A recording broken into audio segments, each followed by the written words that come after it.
You put your life at risk by staying. Lives at risk. And less than 24 hours until landfall. The race to safety grows as Hurricane Florence nears the East Coast at this hour.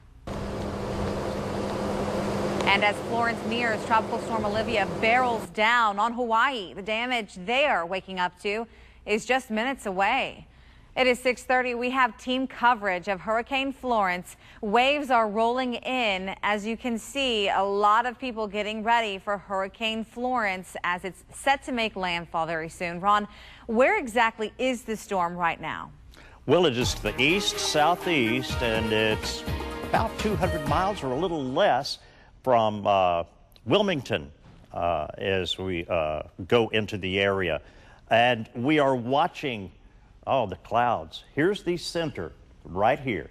The clouds already quickly pushing ashore almost to Raleigh right now. And we do have torrential rain coming down, and this is going to be moving still to the northwest, but it should take more of a southwestward turn here, possibly going in very near the North Carolina-South Carolina border. We'll track it for you coming up in just a few minutes, but let's talk about what's happening right here at home now. We're looking at very little in the way of rain on our radar and taking a look at temperatures back here. 72 in Shreveport, 68 in Texarkana, DeQueen, 73 as we go into Natchitoches. And over your next few hours, this is what you can be looking at. Only a 10-20% chance of rain. We will have a mostly cloudy sky starting off in the 70s. Afternoon high temperatures should be moving to the 80s to near 90 degrees. We're going to talk more about the tropics. The tropics are hot right now on both sides, Pacific and Atlantic. Now, that dangerous Category 2 Hurricane Florence expected to make landfall later today into tomorrow morning. And get this, weather officials now saying waves inside that hurricane 83 feet. That's the size of an 8-story building. So yeah, this is a Category 2 storm, but it's going to pack a punch. Now let's actually show you some video from inside the hurricane. Now this is going to be video from inside the eye of the hurricane coming from the hurricane hunters, just to give you some perspective as to how big this hurricane actually is. Now, it has been downgraded, but officials are still saying, yeah, you can expect a 13-foot storm surge and isolated rain totals of up to 40 inches. Other parts of the North Carolina coast could see up to 20 to 30 inches of rain. Now, remember, Virginia, North Carolina, South Carolina, and Georgia still remain under a state of emergency. We're going to continue to track this storm throughout the day, but for now, AG, we're going to send it back to you. All right, Christian, thanks so much. You can track Hurricane Florence on our KSLA First Alert weather app right now. That's where we have the very latest on that track. Now let's take a closer look at just where this storm is projected to hit. You can see right here it is making its way towards the East Coast, directly impacting South and North Carolina. However, some other indications are saying it could be going closer to Georgia. We are watching those reports on that path as well. Now, Georgia has declared a state of emergency because of that projection, and it could hit parts of that state as well. So we will be monitoring that. Now, leaders warn today is the last day for people to get out of those impacted areas. One of those areas is Georgetown County, South Carolina. That's where Raycom News Network's Rob Way is this morning under a hurricane warning. What you see behind me is a very common sight this morning as you go through downtown Georgetown. Many businesses and homes have already boarded up, and some places even have those tarps and those sandbags up against their doors and their windows, certainly getting ready for the storm. Now, they aren't the only ones preparing. The county is also getting ready. They are trying to help you get out while you still can under this mandatory evacuation that is in place. They are offering a free shuttle that ends at noon today to help residents get from here to those safe shelters. One of the things you need to know about those shelters is that you need to bring your own food, your own water, your own bedding. You really need to come prepared with your own supplies. That's one of the big things. But again, that service will be ending at noon today, helping people get from here to that shuttle. We'll certainly be following all the latest here in Georgetown and keep you posted on any new information we get as the Carolinas get ready for Hurricane Florence. Reporting in Georgetown for Raycom News Network, I'm Rob Way. We have exclusive videos of Hurricane Florence, its impact, and its track on our Roku and Amazon Fire TV channels. Just open up the KSLA News 12 channel and search for Hurricane Florence. That section there. We'll have the very latest for you.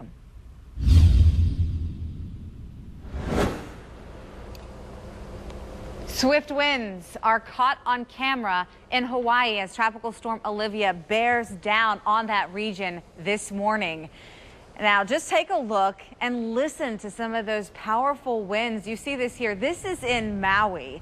A lot of people dealing with quite a bit of wave coverage there. Now, floodwaters are also beginning to pick up. 45-mile-per-hour winds are in that area, and it has moved over the state's main lands there. The storm is has closed several roads, and thousands of power outages are expected in that area.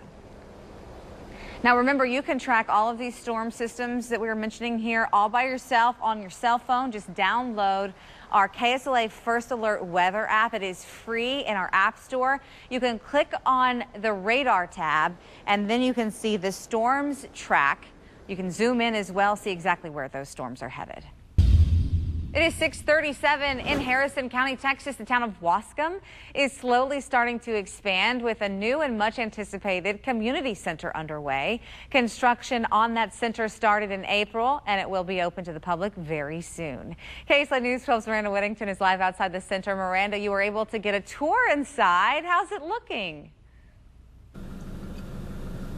Adria, it's looking pretty good. Almost everything is done. They're just waiting on the appliances to come in and trying to fix, a few little small details. But I think the biggest project they're working on is paving the parking lots. Now, the center itself costs just a little over $500,000, but the Texas Department of Agriculture has provided a $350,000 grant to help fund this, and the town will pay for the rest of it. Now, once it's up and running, it'll be able to be used for wedding receptions, to host birthday parties, and local organizations and businesses can host events here as well. Senior citizens will also be able to come and have lunch here Monday through Friday. And this lot right over here will also be another parking lot for school buses. Now, the police chief told me in the spring they have a lot of schools that come and visit the park over here, so they'll be able to park their buses, visit the park, and also take advantage of the community center. There's already plans made to pave that for additional parking for school buses, because in the spring we have a lot of schools that visit this park for field trips, and actually quite a few, so we need more parking. Now, the community center was supposed to open in August, but because of the weather, things were delayed. The police chief told me once the appliances come in and all the parking lots are paved, they will be opening the center officially in a few months. Live in Wascom, I'm Miranda Whittington, KSLA News 12. Miranda, thank you. It is 6:39. Your First Alert traffic, a live look along I-20 at Traffic Street in Shreveport. Already you can see those headlights pretty thick along Interstate 20 westbound, making their way into downtown Shreveport. A lot of people on the roads. Be careful. Good thing, Ron, there is no real heavy rain. No. It is different today. The best day so far this week for not having a soggy commute. But a few showers are developing in the southern parts there of Texas. They may work their way farther north, but the chances, they're not big at all. Coming up after the break, though, what a busy week for the Atlantic and the Pacific. I'll take you everywhere there's a storm. That's a lot of work to do, Ron. You got a lot of places to stop. A new study shows global warming could be deadly ahead. Why researchers are fighting now to prevent it. And also coming up, another new study may change your breakfast plans. How adults in Louisiana are topping national lists.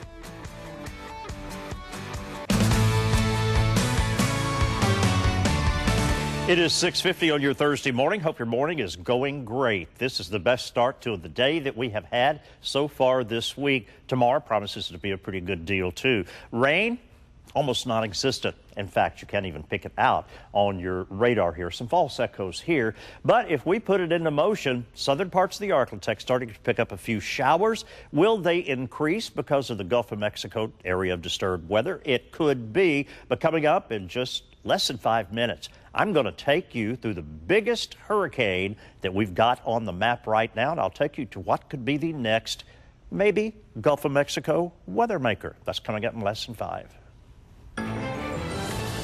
Let's get you up to the minute on your Thursday. Here's a look at what's making headlines for you. More than 10 million people in 3 states are now under storm warnings and watches as Hurricane Florence moves towards the Carolina coast. The storm is expected to make landfall tomorrow morning. It could stall, bringing feet of rain and storm surges to the Carolinas and Virginia. As many as 1 million people in North Carolina have been ordered to evacuate.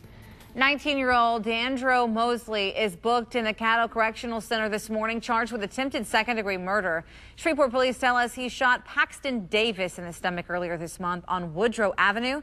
Davis was taken to the hospital. He is expected to be okay. Mosley surrendered to police and is booked on a $75,000 bond. An East Texas man is arrested in Florida after allegedly admitting to killing and dismembering a longtime friend. The Marshall News Messenger told us that Christopher Takvar faces a second-degree murder charge. He allegedly told deputies he stole 63-year-old Robin Upson's van, killed her, dismembered her body, then buried her body parts in her backyard. Shreveport police, they are trying to identify this man. You see here on your screen, accused of robbing a local store earlier this week.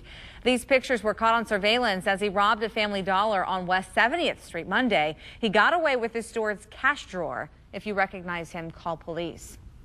Today, we could learn the reason behind so many recent outages throughout Bossier City. SWEPCO invites everyone to a public forum.